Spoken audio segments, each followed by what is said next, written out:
আমি পরীর কপালে চুমু দিয়ে বললাম, এ উঠো, আমি ফ্রেশ হয়ে আসি। আমার শরম করতেছে। কেন? এখানে তো আমি আর তুমি আর কেউ নেই। আমাদের দুইজনের শরীরের কাপড় বা সুতা কিছুই নেই।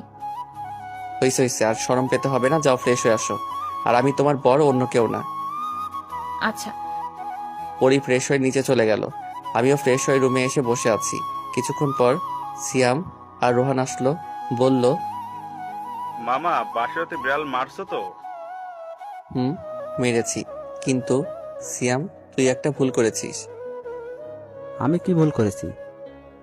তুই যে লাঠিটা দিয়েছিলি, সারা বাসরঘর খুঁজে ফেলছি, কিন্তু বিড়াল পাইনি। পরে পরি আমাকে বিড়াল মারা শিখাইছে।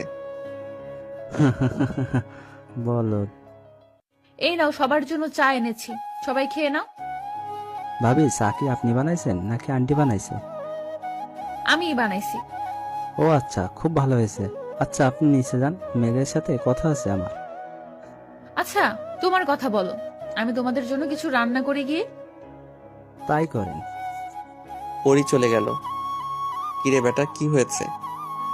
আজকে রাতে একটা মিশন আছে, অনেক বড়। এতে আমাদের জীবন মরণের ব্যাপার আছে। ও আচ্ছা, চিন্তা করিস না, আমরা তো আরো অনেক মিশন শেষ করেছি। এটার তেমন কি? তুই বলে জবটা ছেড়ে দিবি? হুম, ছেড়ে দিয়ে আব্বুর সাথে কাজ করব আমাদের অফিসে। ওহ, আচ্ছা, তোর যেটা ইচ্ছে। আমরা অনেকক্ষণ গল্প করলাম, গল্প করে চলে আসলাম নিচে। খাওয়া দাওয়া করে চলে গেলাম অফিসে। রেডি হয়ে নিলাম, আর অনেকজন সৈন্য নিব, তাদের সিলেক্ট করে চলে আসলাম মিশনে। এই মিশনটাও ভালোভাবে কেটে গেল। আমরা বাসায় চলে আসলাম, আর জবটাও ছেড়ে দিয়েছি। রাতে শুয়ে আছি। এইভাবে চলে গেল 5টা বছর। সকালে বসে বসে চা খাচ্ছি। নিজুম এসে বলল, আব্বু আব্বু, আমার একটু ভাইয়া লাগবে। আমি একা একা খেলতে পারি না। ও আচ্ছা, তাই মামুনি? আপনারা যা ভাবছেন ঠিক তাই। এটা আমার আর পরীর মেয়ে। আচ্ছা আম্মু, তুমি তোমার আম্মুকে গিয়ে বলো আমি আসতেছি। আচ্ছা আব্বু। নিঝুম চলে গেল। আমিও তার পিছন পিছন যেতে লাগলাম। নিঝুম বলল, আম্মু আম্মু, আমার একটু ভাই লাগবে। ও আচ্ছা, আমার মেয়েটার খেলার সাথী নেই, তাই তো? আম্মু। আচ্ছা, তুমি তোমার আব্বুকে বলো আম্মু ডাকতেছে, আর তুমি তোমার দাদা ভাইয়ের সাথে গিয়ে খেলো। নিঝুম আমাকে বলে চলে গেল।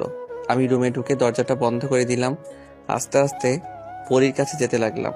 পরীকে পিছন থেকে জড়িয়ে ধরে বললাম, তোমার মেয়ে কি বলতেছে শুনছো? শুনেছি। তুমি কি বলো?